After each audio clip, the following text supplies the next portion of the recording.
Hello everyone, this is a review on the Sofia the First and Minimus playset. As you can see right here, it features Sofia and Minimus. There really aren't that many accessories. Really the only thing that is included is this little stand here to help Sofia actually stand, because as you can see with her feet, by herself she's just going to tumble over. So you can use this little stand and it makes it a little bit easier for her to stand, especially on flat surfaces.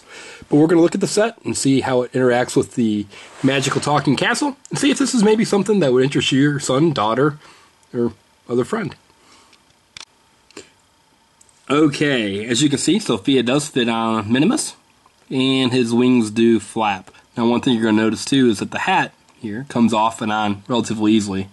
Probably a little too easily, and it has a chance to get lost. The other thing about it is that if you're pretty aggressive, Sofia might come off because she's held on right here in the back. You can see right there, that's what holds her in. So she really doesn't have the capability to hold the reins while she's seated.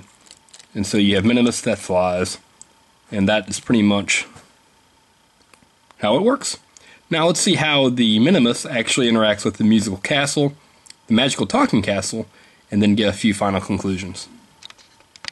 Okay, so one more thing on the horse is if you actually bounce him up and down, the wings do work.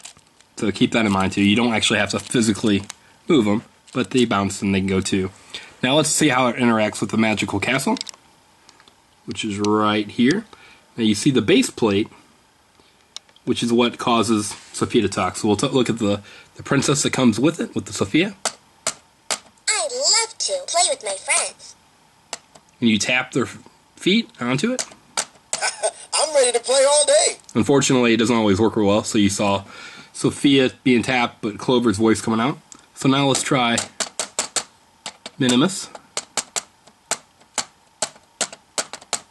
And you don't see anything on his feet, which worries me that he doesn't actually work with it.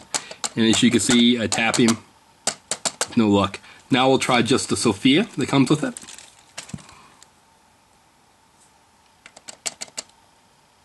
And again, no luck with her working. So I don't believe it's actually interactive with the castle itself. So kind of keep that in mind. I don't know how big of a deal it is, but if you were looking for something that is interactive with the castle, then this playset might not be the one for you. Now you can see that Minimus does stand while it's on a flat surface. Doesn't stand quite as well on carpet, which is a little disappointing. Ideally, in perfect worlds, your toys do stand on carpet and on flat surfaces, but keep that in mind. So there you can see with the stand, Sofia with the stand in place here in the back, Sofia is able to stand on her own. So my final verdict on Sofia and Minimus, I'd give it probably 3.5 to 4 stars. It's a pretty basic toy. It does not interact with the castle, to the best I can tell, even though it does state that it can. But it is nice how it does kind of fly with the wings when you just bounce the horse up and down, so it's kind of innovative. I wish that both Sofia and the horse, or Minimus, stood on its own better, but they don't. So I'm going to give it 3.5 to 4 stars. It's a nice accessory for anyone who likes Sofia the First, and especially if they like her horse, Minimus.